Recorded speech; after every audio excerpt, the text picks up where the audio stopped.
I'm here to inform you today about color blindness. Color blindness affects many people, whether you are colorblind or you know someone who is and they are around you. What is the first question that people ask me when they find out that I'm colorblind? It might be, what color is the grass? Or, what color is my shirt? A wide misconception is that colorblind people cannot see color. Statistically, 8% of this class might be colorblind. So, I am colorblind, and there might be someone else in this class, or more than one other person, that is colorblind. I found out that I was colorblind when I was 8 years old.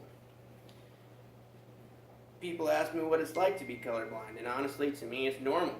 Everything looks normal. I've been colorblind my entire life, so I can't really tell you that something is different. Today, I would like to tell you about living with colorblindness, the types of colorblindness, and the difference between normal vision and colorblindness. Let's begin with a look into the life of a colorblind person. Me. Many jobs require a color vision test. So, when you go to try to get certain jobs, they might have you take a color vision test. Whenever I joined the military, one of the first tests that they gave me was a color vision test. That test that I completely failed and I missed every single question on it. It turned out I was very, very colorblind.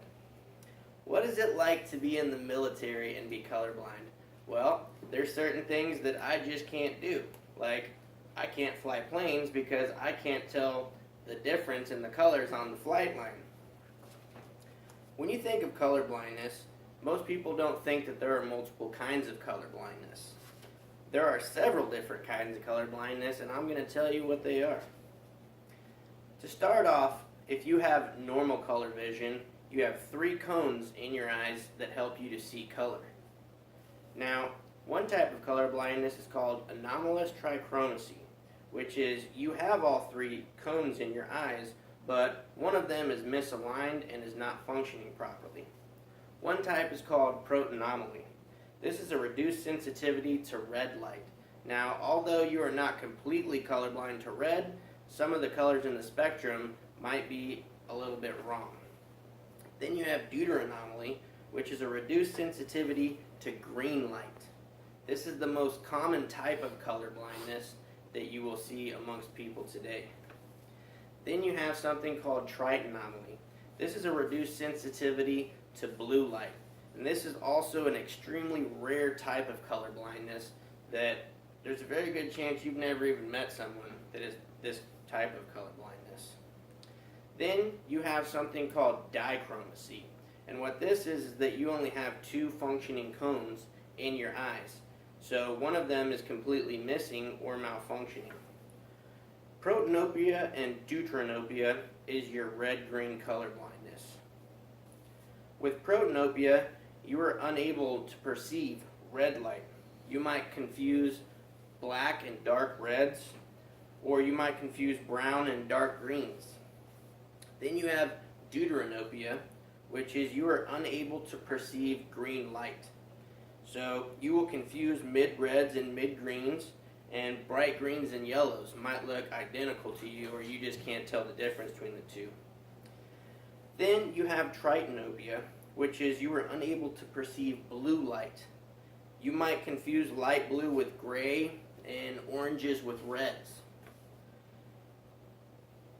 One thing about it is that depending on the light in the room, you might see color better, but as it gets darker, you will stop being able to see the color as accurately. Another type of color blindness is called monochromacy. And this is the one that everybody assumes that you are when you tell them you're colorblind, and that is you actually see no color at all. So life for anyone who has monochromacy would be like watching a black and white TV. These people have an extreme sensitivity to light. So it is so extreme that you might have to wear sunglasses even when you're inside and the lights are turned on. Although people think color blindness is all bad, that's not the case. There's actually some effects of color blindness that give you an advantage. For example, people who have red-green color blindness, camouflage does not work on them. So you can take 20 people who have normal color vision and put, say, a sniper in the woods that's dressed in camouflage, and none of them can find the sniper. Well, if you take a colorblind person who is red-green colorblind, they'll be able to pick out this person pretty quick.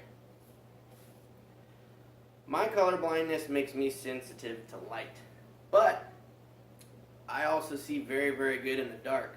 So although I have to wear sunglasses when I'm outside, even if there's cloud cover and the sun isn't really visible, it's going to hurt my eyes, so I have to wear sunglasses. But whenever I wake up in the middle of the night, I don't really need any light to be able to walk around and see, because I can see in the dark pretty well.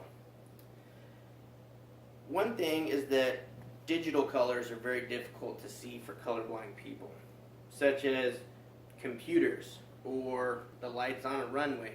So if you are colorblind, I hope you do not want to be a pilot, because that is going to make life basically impossible for you. Now, let's go over what we've learned today. Today we discussed different color blindness and different forms of color vision. You have several different kinds. Some of them are where you have trichromacy, where you have all three cones, but they aren't functioning properly. Then you have your dichromacy, which is you are missing one cone, and depending on which cone you're missing will affect the colors that you see. And then you can be monochromatic, which means that you see in black and white, and life is like a black and white TV.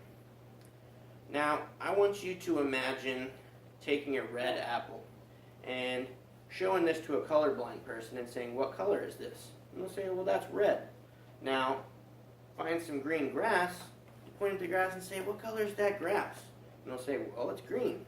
So everybody is perceiving this the same way, but if you were to take that red apple and roll it across the green grass, a colorblind person would probably have a much more difficult time finding that apple in the green grass, because they might blend in.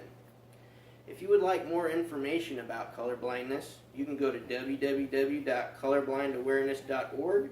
You can also look up "Colorblind Might Have Hidden Advantages," which is written by Tom Simonite, or you can also look up "Color Blindness" by N. Gordon. Thank you.